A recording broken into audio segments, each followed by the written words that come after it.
The day started like any other. The passengers arrived at New York's LaGuardia Airport, carrying their suitcases, their travel plans, and their expectations for an ordinary flight. Pan Airways Flight 914 was scheduled to depart at 9:55 a.m., bound for Miami, Florida. A routine trip, nothing unusual. 57 passengers, 4 crew members, all accounted for. Families waved goodbye at the terminal. The pilot, Captain Miguel Victor Curie, did his final checks. The flight attendants prepared the cabin. At precisely 10 a.m., Flight 914 taxied onto the runway. The engines roared to life, the aircraft trembled for a moment, and then it was airborne, climbing steadily into the bright blue sky. The tower gave its final clearance, expecting to hear from the captain again in a few hours. But that was the last confirmed transmission from Flight 914. 3 hours later, and then nothing. Somewhere over the Atlantic, just a few hundred miles from the Florida coastline, Flight 914 disappeared from radar. One moment, it was a steady, blinking signal on the air traffic controller's screens. The next, gone. No distress call, no emergency transmission, just a void where the plane had been. Air traffic control scrambled, immediately contacting nearby flights to see if any pilot had seen the aircraft. No one had. The U.S. Coast Guard was alerted, and search teams were deployed over the last known location. For days, ships combed the ocean, aircraft flew overhead, looking for any sign of wreckage.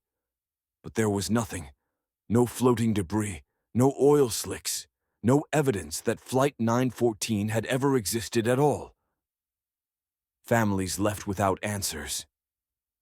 As news of the disappearance spread, families of the 61 people on board waited in agony. They clung to hope.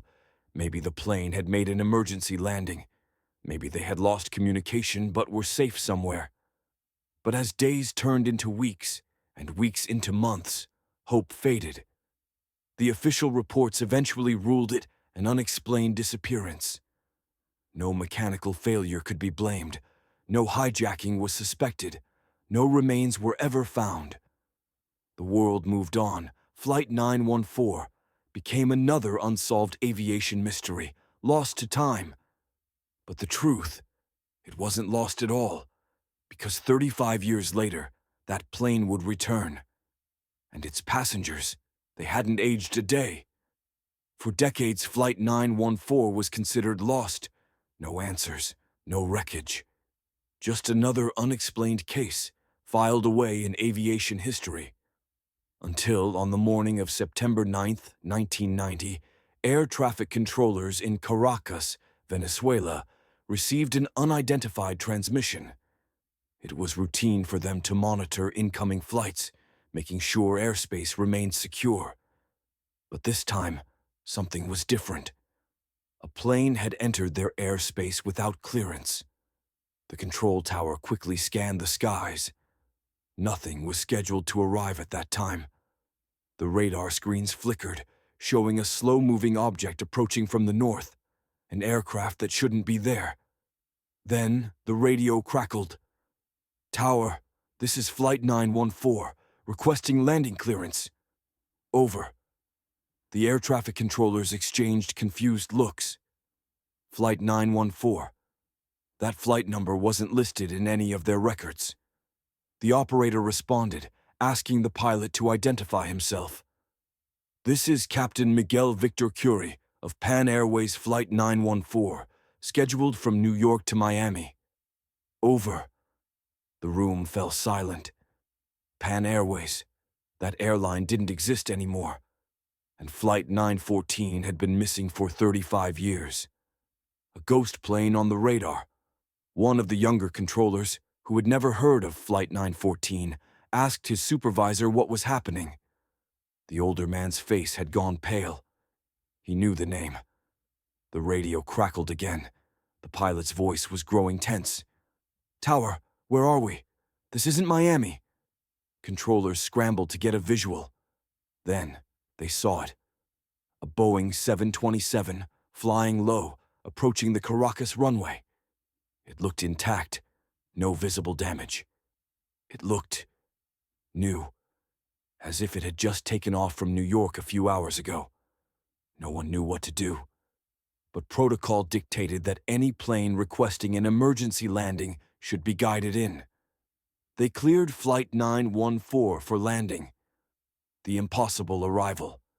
The moment the plane touched down, the ground crew rushed to prepare for what they thought was an aircraft in distress. As it taxied down the runway, their confusion deepened. The markings on the plane were old. The logo of Pan Airways was visible, but that airline had shut down decades ago. The windows were clear, and through them, the crew could see passengers inside, looking out with confused expressions. The airport security team quickly surrounded the aircraft. They expected to find a group of tourists on a vintage plane, maybe a historical reenactment or a refurbished aircraft on a promotional flight. But then, the real shock came. When they checked the plane's official registration numbers, it matched exactly with Flight 914 from 1955. Passengers frozen in time. The security team moved closer. The pilot and flight attendants looked out the cockpit windows, clearly disoriented. No one inside appeared to be in distress, just confused. The control tower attempted to radio the cockpit again. "Captain, do you know what year this is?" A long silence. Then the pilot responded. "Of course, it's 1955. The ground crew exchanged uneasy glances. The lead controller hesitated, then spoke carefully into the radio. "Captain, you have landed in Caracas. The date is September 9th, 1990. Another silence.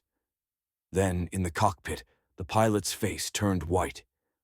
The ground crew expected panic. They expected screaming, fainting, desperate questions.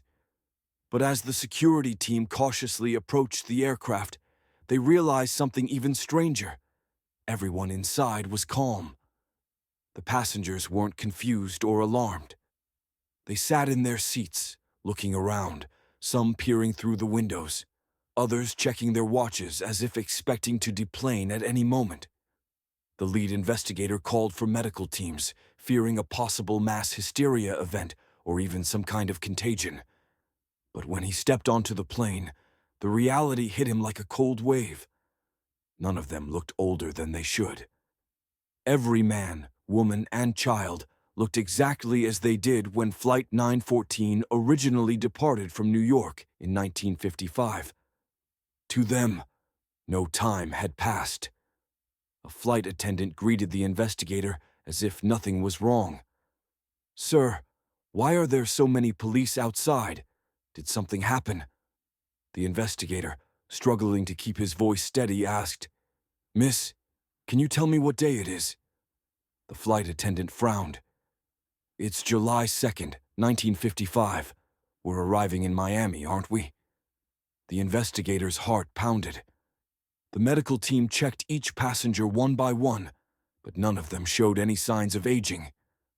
Their clothes were untouched by time, their personal belongings exactly as they would have been in 1955. Old-fashioned wallets, outdated passports, even the newspapers some passengers were holding were dated July 2nd, 1955. One woman clutching a pearl necklace asked nervously, "Why are you all staring? Did we land in the wrong airport?" They had no idea they were 35 years in the future. The plane that shouldn't exist. Security officers retrieved the passenger manifest, a complete list of everyone on board. The lead investigator compared it against official records. Every single person was confirmed to have boarded Flight 914. Every single one had been declared dead decades ago. Yet here they were, alive, as if no time had passed. The pilot, still in the cockpit, began shaking his head. "This is impossible," he muttered. "This is some kind of joke. We were flying over the ocean, then the sky turned white, and now we're here?" His co-pilot, sweating, whispered, "Miguel, I don't remember landing." A realization swept over the entire team. No one could remember the landing. One moment they were flying over the ocean. The next, they were on the ground in a country they had never planned to visit. The first sign that something was very wrong. The lead investigator turned to the security officers. "Get their luggage. Collect everything on board. We need to analyze every inch of this plane." But then, something happened that changed everything. As one of the guards walked toward the rear of the aircraft, the air inside the cabin suddenly dropped in temperature. Passengers started shivering. The light above flickered. And then, a sound. A low, static hum coming from the intercom. The pilot grabbed his radio. "Who's transmitting?" No response. Then, over the speakers, a voice crackled through the static. A voice no one recognized. "You were never supposed to land." The moment the chilling voice crackled over the intercom, everything inside the aircraft changed. Passengers who had just been calm and confused now looked unsettled. Some gripped their armrests, others turned to the flight attendants, whispering nervously. The lead investigator's hands trembled as he grabbed his radio. "Who said that?" "Static." "Repeat. This is Caracas Ground Control. Identify yourself." More static. Then, silence. Something was wrong with the plane. The security team continued their sweep, checking every corner of the aircraft. What they found made no sense. The fuel in the engines was still fresh. It should have degraded over decades. The food in the storage compartments was untouched by time. The electrical systems still functioned, despite using 1950s technology. The passenger documents were legitimate, issued in 1955 with no sign of forgery. Even the ink on handwritten notes hadn't faded. And yet, this was impossible. The control tower desperately cross-checked historical records. They pulled up every available airport log from 1955. And there it was, Flight 914, officially declared missing at sea, all passengers presumed dead. One investigator, his face pale, whispered, "But they're standing right in front of us." The pilots panic. "We have to leave. Now." The security team was prepared to detain the pilot and passengers for questioning, but before they could react, the pilot did something no one expected. He shot to his feet. His breathing was rapid. No, we're not supposed to be here. We have to leave. Now." The lead investigator stepped forward. "Captain, please calm down." The pilot pushed past him, rushing toward the cockpit. His co-pilot followed, equally panicked. One of the security officers tried to block the cockpit door, but the co-pilot shoved him aside. And then, they locked themselves inside. The final departure ground control radioed in. "Pilot of Flight 914, you are under order to remain grounded. Do not take off." No response. Instead, the engines roared to life. Panic erupted on the tarmac. Security forces scrambled to block the plane's path, waving signals, shouting into their radios. "Do not move! Shut it down now!" But the plane was already accelerating. Ground crew watched in disbelief as Flight 914 taxied down the runway, completely ignoring every warning. As it approached takeoff speed, the plane shimmered. The air around it wavered, as if reality itself was bending. Then, a blinding flash, a deafening hum, and just like that, Flight 914 was gone. Again, the control tower lost all radar contact. No trace of it remained. No debris, no burnt tire marks. Nothing. Gone forever. To this day, Flight 914 has never been seen again. No further communications, no wreckage, nothing. Some believe it slipped back into wherever it had come from. Others think it was erased from existence entirely. But one thing is certain, it had returned once. Could it happen again? Even after all the investigations, the case of Flight 914 remains shrouded in mystery. No official explanation has ever been found to account for the inexplicable return of a plane that had vanished 35 years ago. Despite exhaustive searches and analyses, the evidence continues to defy every known law of physics and logic. The plane appeared as if it had traveled through a gap in time, a brief moment in the vast continuum that separates yesterday from tomorrow. Some theorize that Flight 914 inadvertently passed through a temporal rift, an anomaly in the fabric of time where the usual rules no longer applied. In that place, time slowed, paused, or even reversed for the aircraft, leaving it suspended in an era that was both past and future. For the passengers on board, the world remained unchanged. They sat in their seats, unaware that decades had slipped by while they experienced only a few hours. Other accounts suggest a far more intricate and sinister possibility. There are whispers that the plane was not lost to natural phenomena, but was instead involved in a clandestine experiment orchestrated by government agencies. According to these speculations, Flight 914 might have been a part of a secret project that sought to manipulate time or explore alternate dimensions, an experiment so covert that even the most meticulous records appear to have been preserved untouched by the passage of time. The plane's documentation, the pristine condition of its fuel, and even the unaltered state of the personal belongings on board all seem to support a scenario where standard decay or change did not occur, as if time itself had been suspended around it. One element of the mystery that continues to provoke debate is the message that was heard on board. At a moment when confusion had already peaked among the crew and passengers, a disembodied voice declared, "You were never supposed to land." This cryptic statement, delivered without any context or explanation, resonated deeply with everyone present and sent investigators spiraling into a vortex of questions. Who issued that message, and what did it mean? Was it a warning from a higher power, an echo from another timeline, or simply a malfunctioning piece of old equipment transmitting an inexplicable signal? The message has become the focal point of every theory and discussion regarding Flight 914, symbolizing the ultimate reminder that some mysteries may be destined to remain unsolved. In the wake of that final, enigmatic transmission, the situation escalated quickly. The pilot, gripped by an overwhelming sense of dread, commandeered the cockpit and initiated an unplanned takeoff. His actions, driven by an instinctive recognition that something was profoundly wrong, remain one of the most puzzling aspects of the incident.